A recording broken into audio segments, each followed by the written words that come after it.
महाभारत के इतिहास में कई ऐसे क्षण आए जो न केवल महाकाव्य को नया मोड़ देते हैं बल्कि हमें गहरे जीवन के पाठ भी पढ़ाते हैं। लेकिन आज हम बात करेंगे उस घटना की जिसने महाभारत के युद्ध की नींव रखी।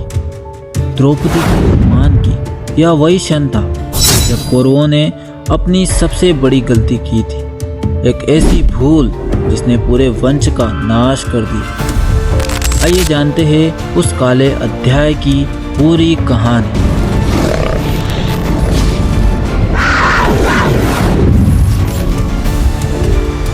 द्रौपदी जो स्वयं अग्नि से प्रकट हुई थी, उनकी सुंदरता और बुद्धिमत्ता अद्वितीय थी।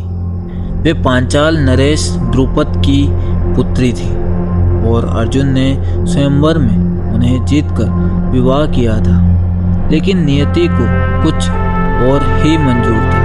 वे पांचों पांडवों की पत्नी बनी और महाभारत की सबसे प्रभावशाली स्त्रियों में से एक बनी। हस्तिनापुर की राजसभा में ध्रुत क्रीड़ा का आयोजन हुआ। यह जुआ कोई साधारण खेल नहीं था, बल्कि यह छल और षड्यंत्र से भरा हुआ था। कौरवों के मामा शकुनी ने कुटिल बुद्धि का इस्तेमाल करते हुए पांडवों को पराजित किया। युधिष्ठिर ने अपने पहले राज्य, फिर अपने भाइयों को और अंत में स्वयं को हारने के बाद सबसे बड़ी गलती की, उन्होंने द्रौपदी को दांव पर लगा दिया। यह वह क्षण था जब अधर्म की सीमाएं पार कर दी गई थी।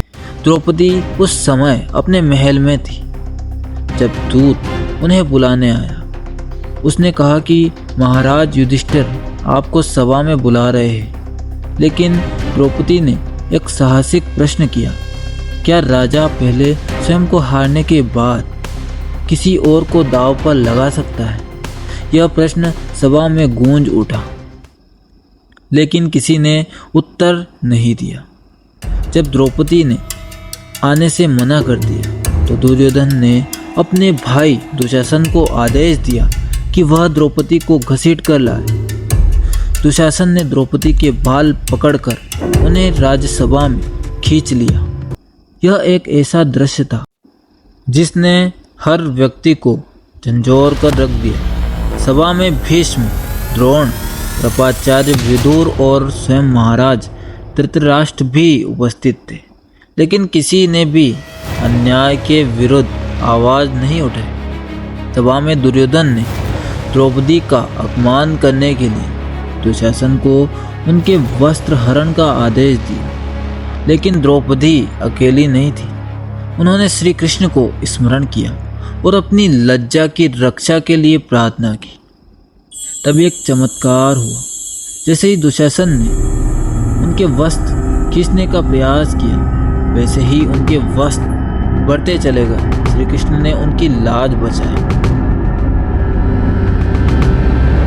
अपमान की आग में जलती हुई द्रौपदी ने प्रतिज्ञा ली, जब तक दुशासन के रक्त से अपने केश नहीं धोऊंगी तब तक मैं अपने बाल नहीं बांधूंगी। यह प्रतिज्ञा ही महाभारत युद्ध का कारण बनी। भीम ने भी सभा में यह प्रण किया था कि वह दुशासन की छाती चीरकर उसका रक्त द्रौपदी के चरणों में अर्पित करेंगे। यह घटना कौरवों की सबसे बड़ी भूल थी। उन्होंने धर्म की मर्यादा को तोड़ा और स्त्री का अपमान किया, जिसका परिणाम विनाशकारी निकला। महाभारत का युद्ध जिसमें कौरवों का समूल नाश हो गया। इस घटना में हमें यह सीख मिलती है कि अधर्म और अन्याय का अंत निश्चित होता है। स्त्री का अपमान किसी भी समाज के विनाश का कारण बन सकता है। द्रौपदी केवल एक पात्र नहीं थी, वे नारी शक्ति का प्रतीक थी, जिन्होंने अधर्म के विरुद्ध आवाज उठाई और इतिहास में अमर हो गई। अगर आपको यह वीडियो पसंद आया हो तो इसे लाइक और शेयर ज़रूर करें और महाभारत से जुड़ी और कहानियों के लिए हमारे चैनल को सब्सक्राइब ज़रूर करें। धन्यवाद।